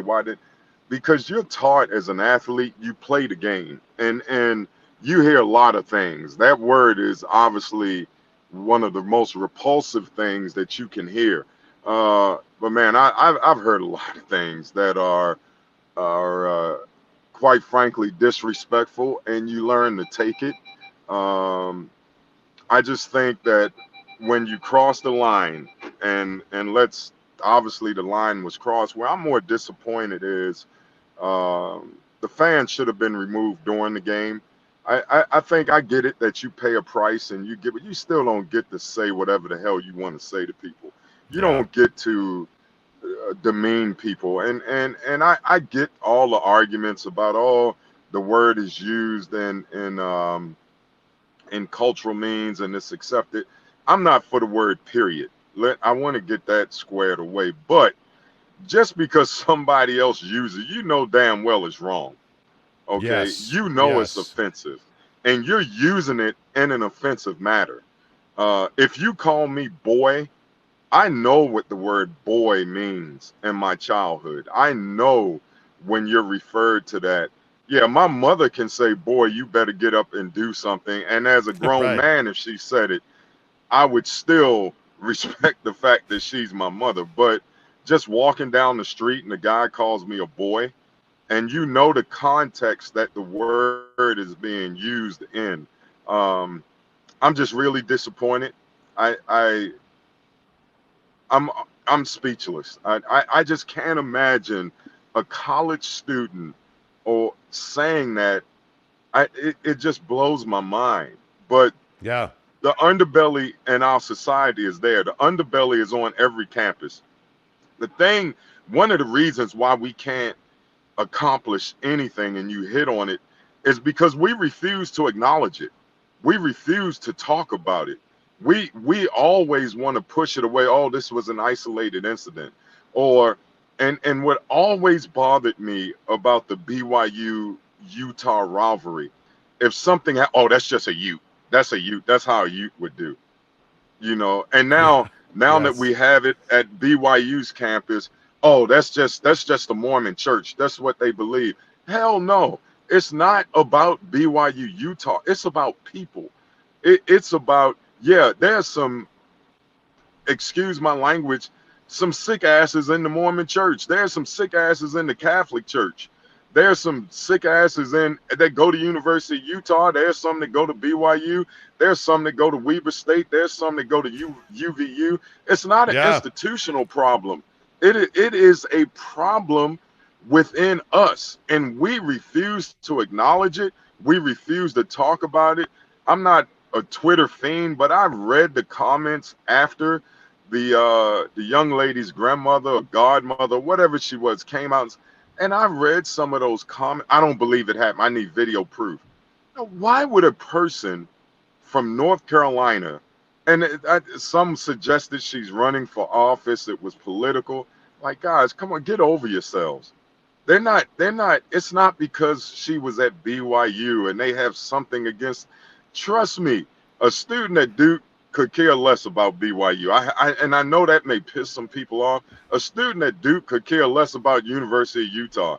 Heck, a student at Duke could care less about the University of Southern California. A student at Duke, if they're going to victimize somebody, it's going to be at it's going to be at Wake Forest, or if they play Winston-Salem State, or if they play North Carolina, or if they play North Carolina A&T. Get over yourselves. Yeah. It's not about trying to victimize your university. This is something that's wrong. This is something that is going to continue if we don't have open dialogue. Just look at where we are as in a country right now, and the things that we're saying. I mean, I read an article, and I know some people don't consider the Salt Lake Tribune a credible source, but I read an article where parents said a young lady competing in a competition looked too masculine. Are you kidding me? Are Yeah. you kidding me?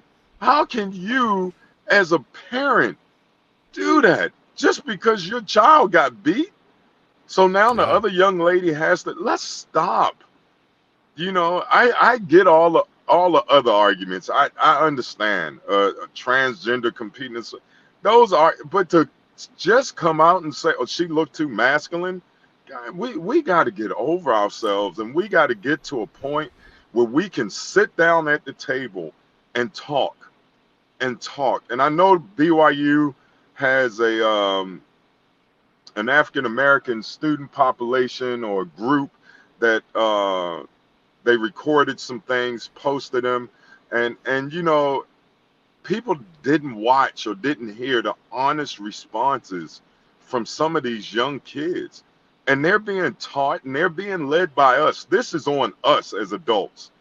Those are still kids. I mean, at 22, and I know maybe everybody that you know was fully grown at 22, or maybe they went on a mission and they had, you know, and they feel like, no, they're 22, guys. Yeah. They're still going to make stupid mistakes. Yeah. And they're still under the influence of their parents. Like, That's awesome. We have to come to grips and take hold. I mean, at 22, you still learning how to wipe your butt clean. I mean, come on, let's be real. You're still wet behind the ears. Like we don't want to hold anybody to a standard. And if it's not in our favor, then it's wrong. That's what kills me about the media now. Whether it's CNN, whether it's freaking Fox, whether it's MSN, or what? I can't even watch it anymore because it's all has a spin on it. Instead of reporting the freaking news, stop having a freaking opinion. Let people have opinions of their own. Yeah. And until we come together and be able to sit down at a university such as BYU, where the average test score to get in, we all know is well above 20. And we know that the GPA is well above 3.5 for the average everyday student. There's students turned down every day who want to get in that are LDS. We can't correct this problem amongst the educated, amongst what we think are the future leaders of the LDS church, amongst what we think are the future leaders and amongst the state of Utah, amongst what we think are the future leaders in this country to lead Fortune 500 companies or startups or whatever it may be. We can't fix it there. Then where can we fix it? Coach Guy Holliday joins us on the Monty Show as we talk about this situation with BYU Volleyball versus Duke the other night. And, Coach, I wonder, in your experience, you said a minute ago that you never had an issue like this personally when you were in BYU. But talk me through your experience. What was it like in Provo? I mean, obviously, you're a very strong personality. Obviously, you're somebody that was involved in the football program as a wide receiver coach. So what was life like for you as a black man in Provo, working in Provo? Well, and see, it's very interesting. Obviously, there's two factors that come into play. Being biracial, as far as being African American and Samoan, you really see two different perspectives, because obviously, in the Polynesian community, they're far more when you look at per capita, let's say per 100,000, as far as the population, there's far more LDS members. So, and in the African American community, the community I was raised in, honestly, in my community, I never never heard of a LDS person or Mormon or whatever. Never saw a missionary. And if I was a missionary, I wouldn't have come into my community either. But it wasn't familiar until I went to school on the West Coast and actually enrolled in class, and it wasn't even an issue. I didn't know. The thing that always struck me and really hurt me to a degree, if people coming up and asking, are you LDS? Why does that matter? Ask me, am I a good person? Who cares if I'm LDS? Ask me, if you want it to be of a religious tone, ask me, am I Christian? Am I Muslim? Who gives a flying flip if I belong to the LDS church, or if I'm raised Baptist? The thing that always startled me is I never walked around and said, hey, are you Baptist? I never asked that question. Never, not once. So, but the people there Oh man, they treated me great. And let's not, when you're a coach, when you're an athlete, and you represent that university, you are treated differently. You just are. And it's like Russell Westbrook coming in representing whomever he was with Houston, right? He's been with quite a few teams, but I can't remember Mm-hmm. what team he's with at that time. And hearing those words, a Utah Jazz player never heard those words. Never. Thurl Bailey, whether it's Thurl Bailey, whether it's Karl Malone, whether and to go over the great players throughout the Utah Jazz history, whether it's Donovan Mitchell, it doesn't mean it exists. It just means that unless you are a true extremist, those people that play for you, oh, they're not really black. They're not really. They're the good ones. Okay, we got to get rid of that. I never had it. Tom Homo uh, always treated me like a brother. And we do go back, and all the people in the athletic department always treated me with open arms. Now, walking across campus. Oh, hell yeah, you realize you're different. I mean, you realize that you're in the minority. It's easy to be that way. But don't get me wrong, if I walk across, and I've been on a lot of college campuses, if I walk across University of Iowa, yeah, Yeah. you feel Yeah. like a minority. Hell, when you walked across University of Southern California's campus back in the early 80s, you felt like a minority in a whole different way because you were outnumbered by the other minorities. So you were a minority even within the minorities. And you have, I remember Bronco Mendenhall and Robert and I used to use a word that at first, when I first heard it, it was offensive to me. And then I realized exactly what they were saying. They would say you're a double minority. You represent a different class. That's why we need you here. And I'm like, how the hell am I a double minority? Right. And then I realized what they were saying as a person of color. And obviously Robert and I, who's one of my best friends, man, I have great respect for, and Bronco, I have great respect for. You know, I understood him being a minority but being a member of the church. I was a double minority who crossed all kind of lines because I wasn't a member of the church. I had a couple classes short of a master's in theology, so I had a background from that standpoint. And let's be honest, I know my personality, and I know I'm an aggressive, in your face, dominant type of personality.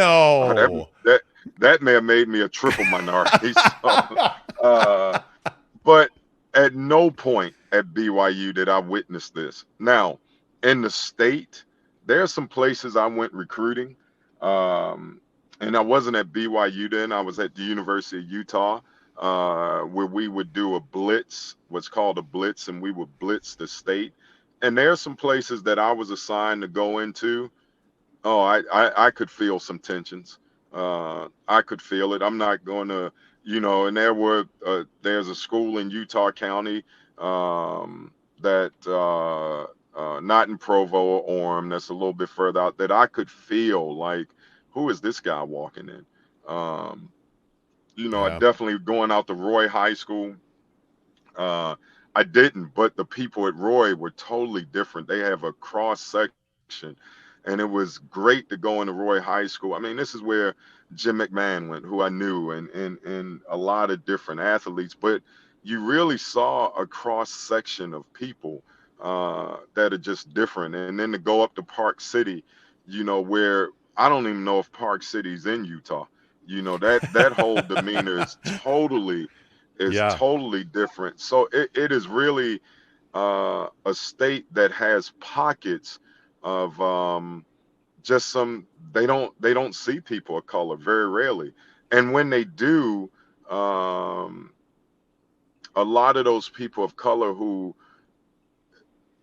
they are they're adopted by which I admire because kids of color are the least adopted kids in the country, but they're also raised in a in a society, not in a society, but in surroundings which sometimes aren't appreciative or have an understanding of people of color or what they may have gone through. You know, they're pretty much brought into a society or surroundings and saying this way is the right way, um, this is the only way, and that's not always healthy for those young people because they have to have an identity themselves. But Absolutely, yeah. my time in Utah County, my time at BYU, my time at Utah, which I think is also important, I never experienced it. Uh, and now we have instances at both universities where it's just circumstances that are, forget them being unacceptable. They're just downright hurtful. They hurt you as a person. You know, I can't imagine, and I don't know what, when I was at BYU, man, they had some great Polynesian, Australian, or players of color, particularly on the men's volleyball team. I'm more worried about the student athlete that's there, Yeah. that that is of color. And now when they're walking across that campus, you know, you until you walked in my shoes, don't tell me what it is to be me. So and I'm big on that. Like I can't tell you what it is to walk across BYU's campus as a member of the LDS church, or go to a religious outing as a member of the LDS church. I can tell you what it's like to go as a non-member. I can tell you what it's like to go as a person of color. So I can't tell you what it is to walk across that campus and to be in a majority and tell you how that feels. But Yeah. I can tell you what it's like to be a minority. So if you really want to know, just come talk to me, walk with me, Yeah. and I need to do the same to understand where you're coming from. And we need to be able to sit down and have an articulate discussion, and we may agree to disagree. That's okay. But if we don't talk about it and we think it's going to change, then we're all ignorant. Yes. We're just ignorant. Go ahead. Coach I'm Guy sorry. Holliday joins us. No, you're good. Coach Guy Holliday joins us on the Monty Show. Can Morgan Scally be the head coach at Utah after what happened with him in the incident involving him and race? That's a deep question. And I would say this: I'm a person who believes in forgiveness, and I know Morgan Scally personally. Okay. Morgan, um, when things went sideways for me at Utah, through really on my own point, because I didn't communicate what was going on in my life at that time, being not feeling well and going through some things mentally, which if I was open about that, as close as I am still to Kyle Whittingham and Morgan Scally, I'd still be at the University of Utah, I'm sure. And I believe in second chances. I believe in a person's heart. I know his heart. So it'll happen, I believe, at the University of Utah, uh, because the one thing about it, people will always be supportive of people they believe in. Now, across the country, would it happen? I don't know if people can forget. I don't know if people will forgive in this dynamic. But if you ask me at the University of Utah, yeah, and do I think he'll do a good job? I really do. Do I think I know his heart? I do, and I'm sure, if nothing else, when it all transpired, I'm sure, and I know, not I'm sure, because I know him as a person, and I know he had to go inside and do some soul searching, Yeah. you know, and Yeah. if nothing else, if you don't emerge a better person from that, then you have an issue that's unfixable. And so I'm sure Morgan will do, if he's given an opportunity, an outstanding job. And I'm sure, you know, that guys, you know, people are more willing to forgive people who they identify with than they are non-identifying. In other words, and don't take this the wrong way, Wow. or you can take it any way you like to. Honestly, I the African American community is more likely to forgive an African American who stepped out and did something wrong than per se the white community. I'm just being brutally honest. Yeah. So the LDS community and the donors at the University of Utah are going to be more likely to forgive Morgan Scalley than they would a person who that they don't know in that direction, because let's be totally honest. We all want to believe that person that we know, that wasn't them. Okay, that's just human nature. I've never, if you turn on a TV and just listen to when a young person, and believe me, right now my city of Baltimore, Maryland is at its all-time low. It's out of control. And every time I follow a story, because my family's still there and they're in that in one of the communities that is under attack, I've never heard a person that was murdered not be a good person. Yes. They all say he's a great person, he was a great guy, because they're family. So we want to see them that way. No matter what they were doing at that time, they were great people, and that's natural for us to defend those that we love and respect. It's natural for me to have a different view of Morgan Scalley because we sat in the same bunker per se as coaches. So in my heart of hearts, I believe it. But if I'm on the outside looking in, I have a different spectrum. So, and I think that's what's difficult for me as a coach. And some people say that, well, you're a person of color. Yeah, but I'm a person of color that shared a common goal with a person of the majority. And it's no different than sharing that same common goal with Bronco Mendenhall. It's no different. We're different people, but we shared that same thing. And I see Bronco Mendenhall in a totally different light than people who weren't there. I know how much that man cared about his players. I know how much Kyle Whittingham truly cares, and he gives second chances to so many different people. So it's easy to stand on the outside and judge it, but being there and being with them, fighting tooth and nail for your jobs every week, because that's what you're doing. You have a different perspective. I hope I answered your question. Oh, you did spectacularly well, as usual. Coach Guy Holliday joins us on the Monty Show. What happened with you at Utah? I think obviously, that was a very difficult exit at Utah for you. And I think, the all the Twitter stuff so just, if you don't mind, and if you don't want to talk about it, I totally get it. What happened with you at Utah? I'm very open about what happened. Well, first of all, to my sons and I am a very, even within my own family, I'm a very,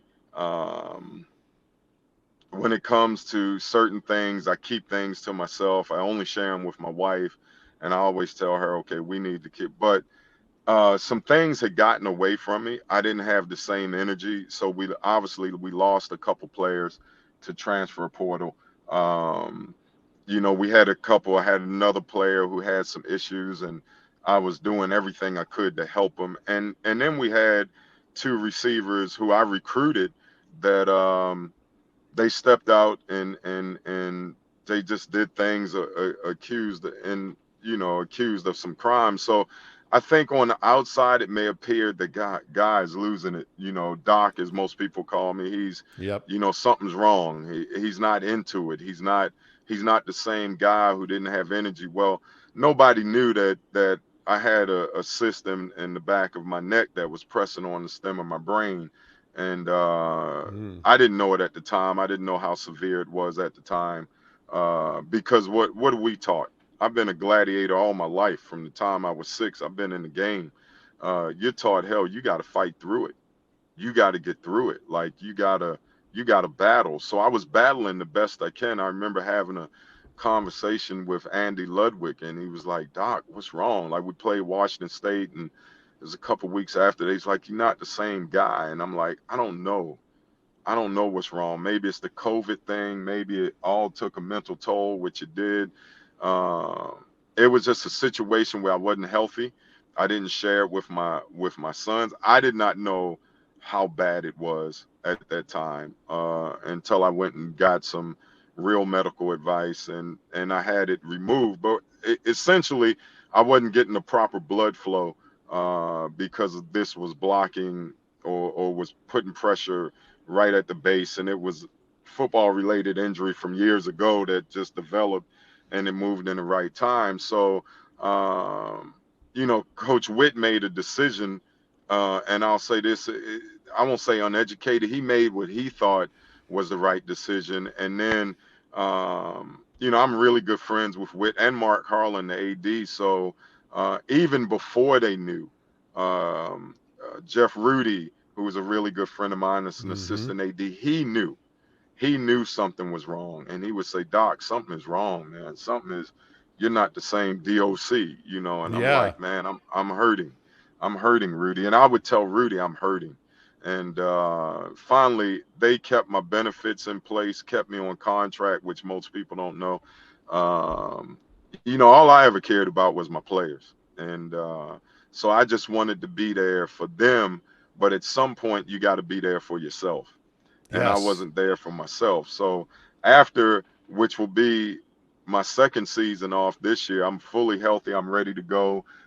Whether I'll get back into coaching, I don't know. I'll tell you what, you get time to spend time with your family and the people that you love, and you realize that you're giving everything to a game, and your family's been there to support you, and you aren't.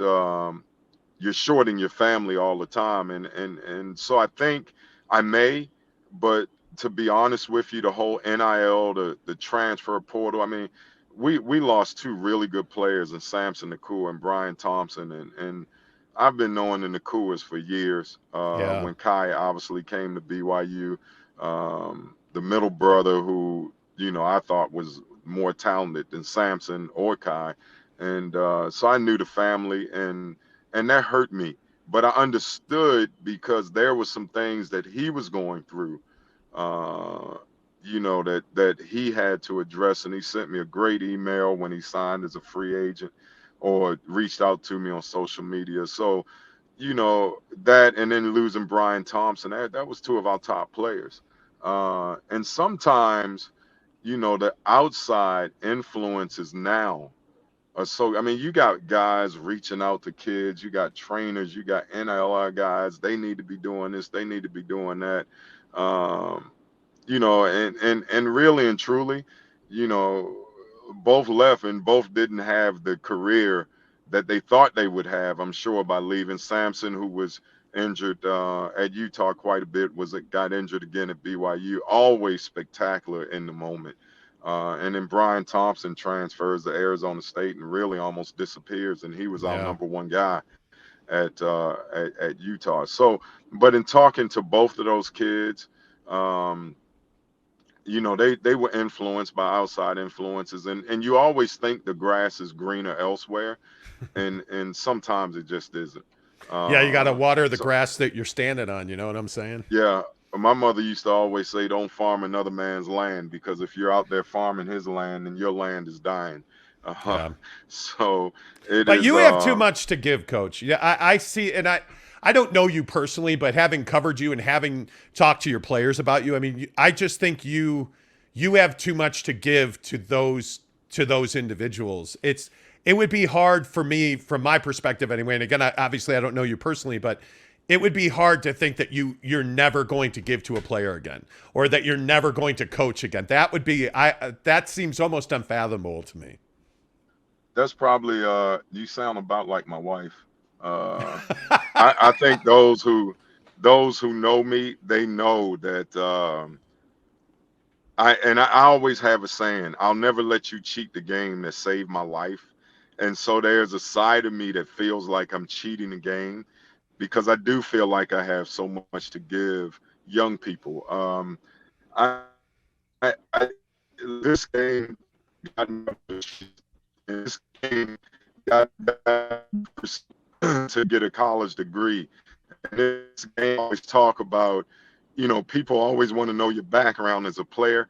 I don't ever talk about my background as a player because that's irrelevant to me.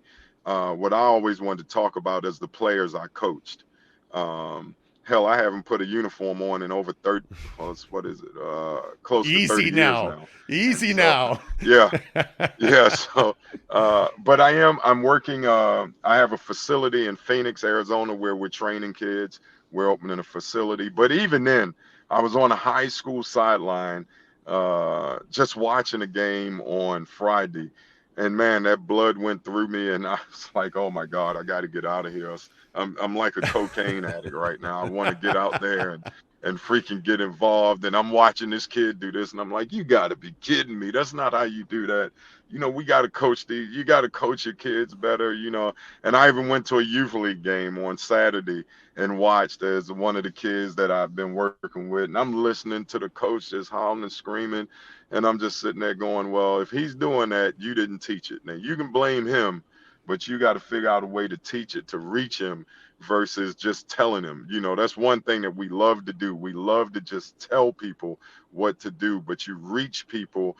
Every person is reached differently. You and I could sit in the classroom and the classroom of life, and we learn totally different, Yeah. and or the classroom of math. You can teach me math one way, you can teach you another way. It's the teacher's job to learn how I learn, to learn how Tim learns. And that's what I think I miss and I miss being around the players. I miss the energy, and I miss the competition. Like there's no greater feeling in life to watch another person celebrate victory, and you're there celebrating with them. I can't think of a better feeling, and there's no worse feeling than to lose.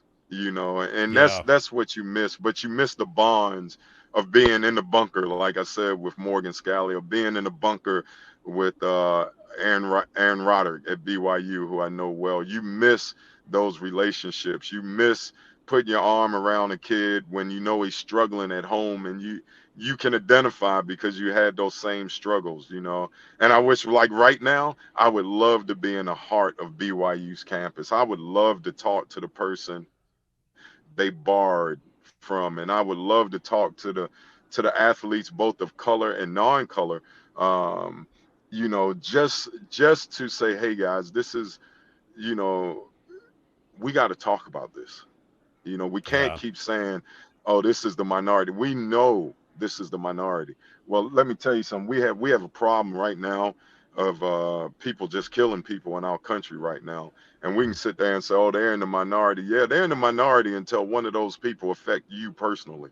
And then Yeah. all of a sudden, that's not the minority anymore. That's real life. That is, maybe it's your family member that was held up at gunpoint. Maybe it's your family member that was shot, or maybe, because our big thing is now a call to arms. Maybe and then truly came in your home and you had to shoot someone, and maybe it wasn't an intruder. Maybe it was Yeah. saying you made that mistake and you take another person's life. Because that's something I've never been a part of. I've never been in the military. I've never, done those things. But I've had relatives who did serve. I mean, my two father figures in my life were both, in the one, both served in Vietnam, and one even in Korea, I believe. And you look at the lasting effects of seeing people die and taking other people's lives. That's real, guys. That's no joke, and that's what we're facing here in our society. And we're so busy arguing about damn woke society and all these other names that we have, the far left, the far right. Man, at the end of the day, we're people, and Yeah. and get rid of your freaking agendas, and let's talk about the agenda of life. How are we going to make this a better place? And if you do it my way, that's the only way. Well, that way doesn't work. We know that. That's called Yeah. that's called dictatorship. We know that doesn't work. We always talk about well, we know that doesn't work. That doesn't make people happy. People come to this country because they want a second chance. They want an opportunity to exceed, because whether true or not, we're seen as the country that every and right now the bottom line is, I want you to have an opportunity. as long as it doesn't take away from my pie. Now, Yeah. when you start cutting snacks out of my pie, I don't get to eat, my family don't eat, I have no problem with that. That's our attitude right now, in my opinion. Sorry about that. Didn't mean to go off on a time. No, you're good. There. Coach, I appreciate you very much. You came on the show on short notice on a very important topic. So good to see you. I am glad you are healthy, and let's not wait so long next time. I look forward to talking to you again. I look forward to it. I'll be back in Utah. I plan on coming to BYU to a game, and I'm gonna come to University of Utah. Man, I love the state of Utah, and I hate it, but we're ignorant if we put our heads in the sand and can't see the problems. Like or they don't exist in my neighborhood. We're ignorant if we do that, and hopefully we'll. There's some good people at BYU, and hopefully they'll fix it. I have great respect for Kevin Wortham and a great amount of respect for Tom Homo. Both of those men I know personally. Both of those men I know will get it right. And but we're sadly mistaken if we don't underbelly. It's lying there, not only at BYU University of Utah, but in our country right now. And we need to stop. And the thing with what Tom said, we got to have some courage. When you know it's wrong, don't be afraid to speak up. Because if you're not a solution to the problem, you're part of the problem. That's how I was raised in this game. And everything I know about life probably applies in some shape or form to football. But I tell you what, I sure in hell rather be a freaking part of the solution than part of the problem. And those who stand by with closed mouth and closed hands just because they want to survive to get to the next day, eventually it's going to affect your life because you're part of the problem. All right, Coach. Good to see you, man. Thanks again. We'll talk soon. Good seeing you. Y'all take care now. There you go. Guy Holliday, really good conversation. Really appreciate him.